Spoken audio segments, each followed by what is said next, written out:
Segala puji dan syukur dipanjatkan kepada Allah Subhanahu wa taala. Selawat dan salam kami ucapkan ke atas junjungan besar Nabi Muhammad SAW, para isteri dan keluarga baginda, para sahabat, seterusnya golongan yang mengikuti jejak langkah baginda sehingga hari kiamat. Assalamualaikum warahmatullahi wabarakatuh. InsyaAllah untuk subjek Sirah tahun 3 kali ini kita akan belajar tajuk rancangan kafir Quraisy membunuh Rasulullah SAW bahagian kedua. Setelah di bahagian pertama kita bercerita tentang bagaimana musyrikin Quraisy ni mengadakan mesyuarat untuk berbincang apa tindakan yang harus mereka ambil ke atas Rasulullah setelah Rasulullah mengadakan perjanjian dengan orang-orang Yathrib yang telah memeluk Islam. Dan mesyuarat itu berkeputusan akhirnya dengan mereka bersetuju untuk membunuh Rasulullah dengan setiap kabilah menghantar wakil. So bila ada 12 kabilah, maka 12 oranglah wakil pemuda daripada setiap kabilah yang akan menjalankan keputusan ini, itu untuk membunuh Rasulullah SAW. Sebagai seorang Rasul yang diutus oleh Allah Subhanahu Wa Taala kepada umat manusia untuk menyampaikan Islam, maka Rasulullah SAW ini sentiasa dilindungi oleh Allah Subhanahu Wa Taala selama mana dia masih hidup. Selama mana Islam tu belum komplit, belum sempurna, Allah akan sentiasa protect, pelihara, lindungi Rasulullah SAW ini. So rancangan kafir Quraisy ini telah diketahui oleh Jibril, dan Jibril maklumkan kepada Rasulullah. Maka Jibril memberitahu Rasulullah tentang perancangan jahat kafir Quraisy. So bila Rasulullah dapat tahu, Rasulullah pun memerintahkan Ali. Rasulullah minta Ali untuk menggantikan tempat dia, di tempat tidur dia. So Ali pun gantilah tidur di tempat Rasulullah SAW dan pakai segala selimut dan sebagainya yang Rasulullah biasa pakai. Dan dengan izin Allah, Rasulullah berjaya menyusup ataupun menyelinap keluar dengan senyap daripada rumah dia. Dan Rasulullah mengambil pasir, menggenggam pasir dan menaburkannya ke atas kepala 12 orang pemuda musyrikin Quraisy tu.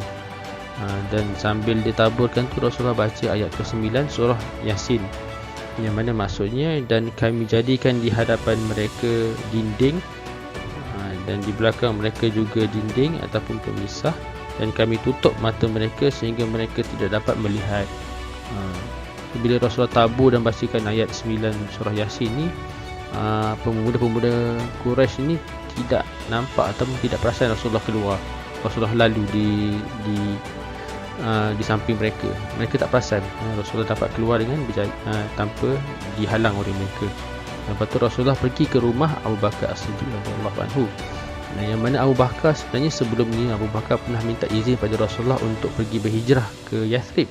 Tapi Rasulullah kata, bersabarlah Abu Bakar, tunggu dulu, mudah-mudahan Allah kurniakan kamu teman yang baik kan.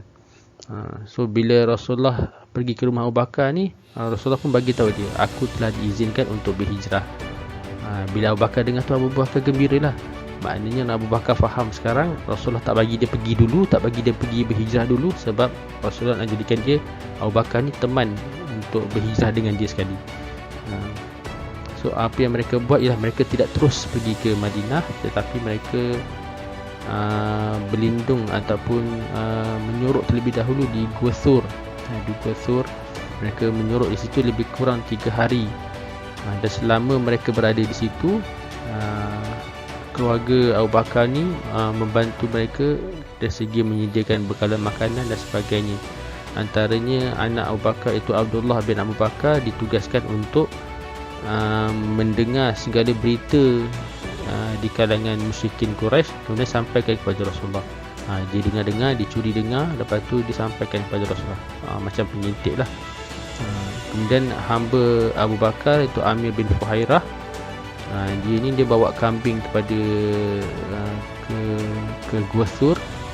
Kambing ni ada 2 tujuan. Satunya untuk memadam jejak langkah, sama ada dibuat oleh Rasulullah dengan Abu Bakar ataupun oleh anak Abu Bakar, Abdullah, supaya bila kambing tu lalu dekat jejak langkah mereka tu, so dia punya jejak langkah dia ataupun tapak kaki dia tu terpadam lah. sebab kambing lalu ramai-ramai kan. Dan kambing itu juga tujuan dia dibawa ke sana tu, tujuan dia untuk membekalkan susu dan makanan. Kambing tu nanti mereka sembelih jadikan makanan. Dan selain daripada dua orang tadi tu, anak Rasulullah, anak Abu Bakar seorang lagi itu yang perempuan, Asma binti Abu Bakar, dia juga bertugas untuk menyediakan bekalan makanan kepada Abu Bakar dan Rasulullah selama dalam tempoh 3 hari itu. Lepas tu setelah habis tempoh 3 hari dan mereka selamat daripada buruan kafir Quraisy, mereka pun keluarlah menuju ke Madinah dengan bantuan seorang penunjuk jalan di kalangan orang kafir. Dia ni belum Islam tapi dia dipercayai oleh Rasulullah sebab dia mahir belok-belok jalan ke Madinah, jalan alternatif, jalan lain ke Madinah.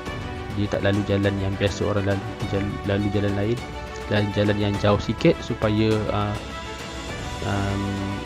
musyrikin Mekah tak menyangka mereka akan lalu jalan tu.